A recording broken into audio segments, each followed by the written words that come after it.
Hello students, how are you? Now this is the poem that is I'm going to explain to you, The Ant and the Cricket. This is the very first poem of your syllabus and this explanation will help you better understand this poem. This poem has been adapted from Aesop's fables. Now you'll ask, who was Aesop? And let me tell you that Aesop was a famous Greek storyteller who wrote fables. Fables? Now what does this fable means? So let me tell you that fables are the reason to make childhood exciting. These are stories in which the characters are in the form of animals. At the end, they convey a moral also, like you have seen in Doraemon, Chota Bheem, etc.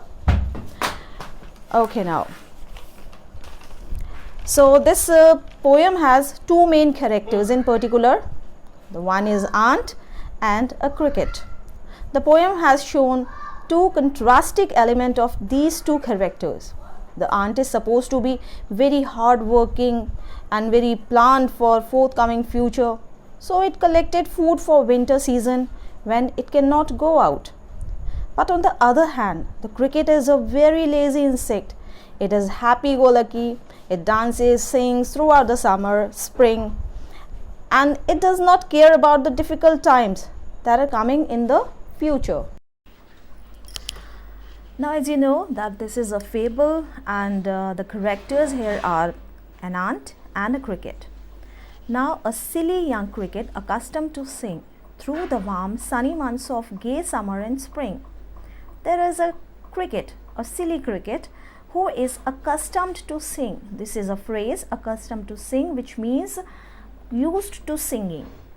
Throughout the warm sunny months of gay summer, gay means happy, happy summer and springtime, began to complain when he found that at home his cupboard was empty and winter was come.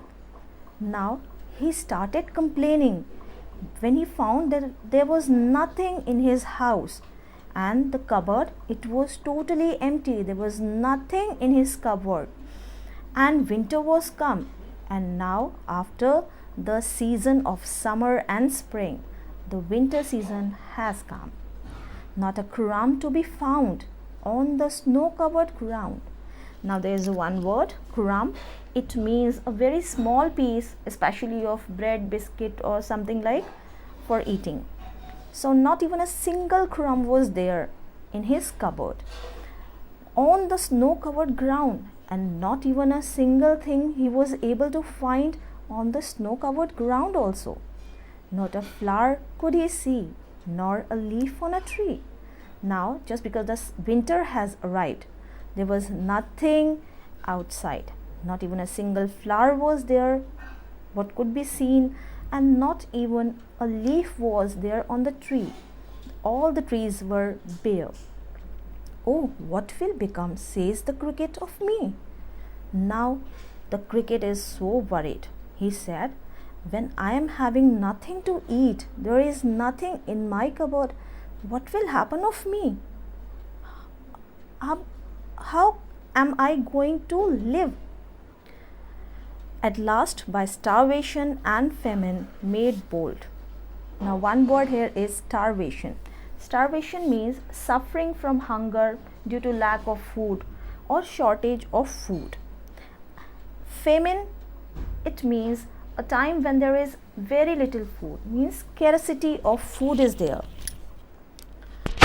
At last, by starvation and famine made bold, all dripping with wet and all trembling with cold. Now he was very hungry, and just because he was not having even a single crumb in his cupboard, he now take a very bold step. He was all dripping with wet because he was covered with snow and he was totally wet with that, and trembling with cold because it was winter season. So he started shaking, he started shivering with cold.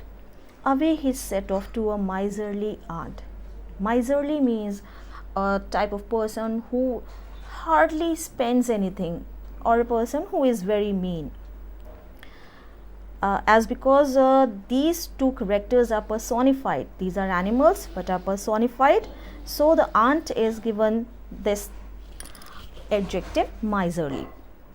Away he set off to a miserly aunt. Now he started his journey to an aunt to see if, to keep him alive, he would grant him shelter from rain.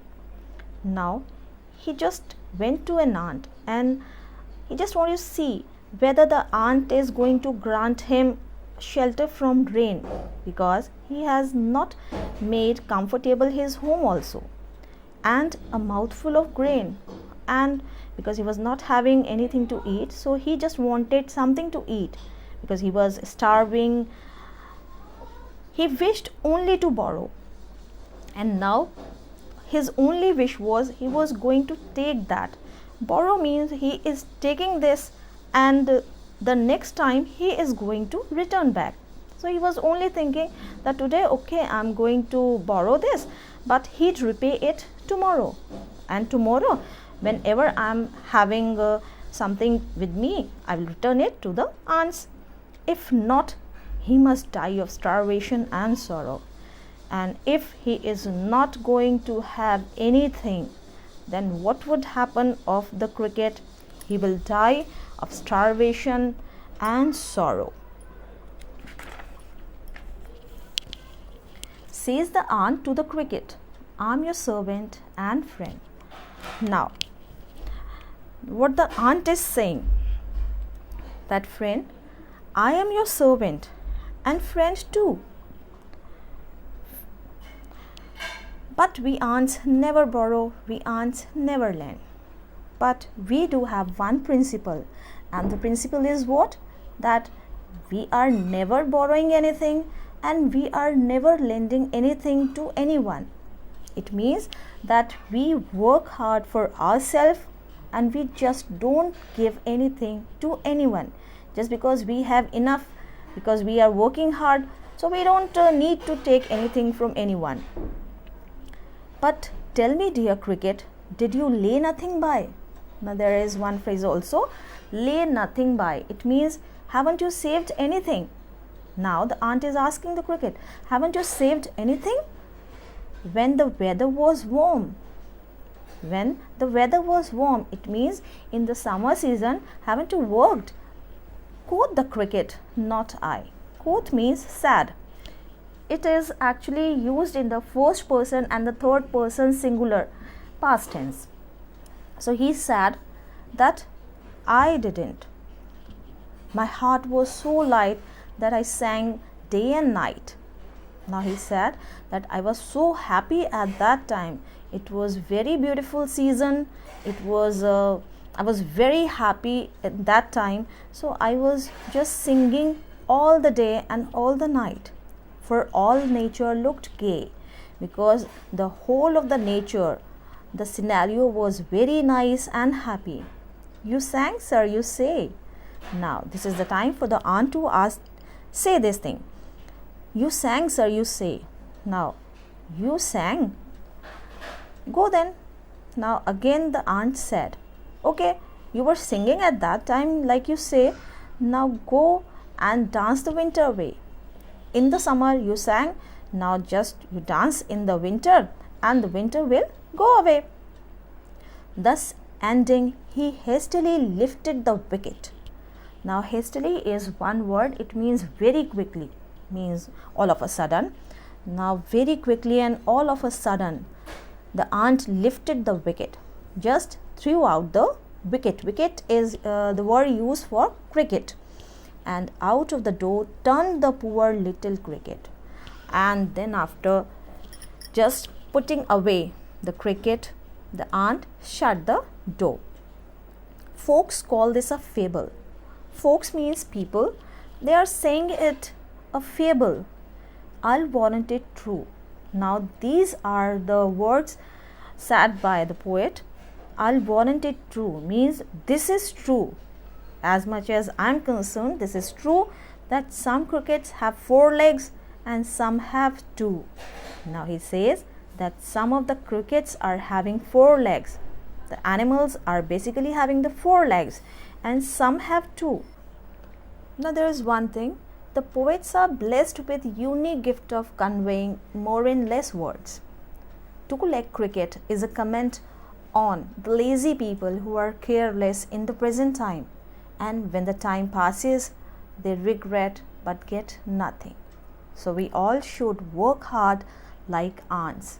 Like they are industrious, all the people should be. Here I finish the explanation of this chapter or the poem.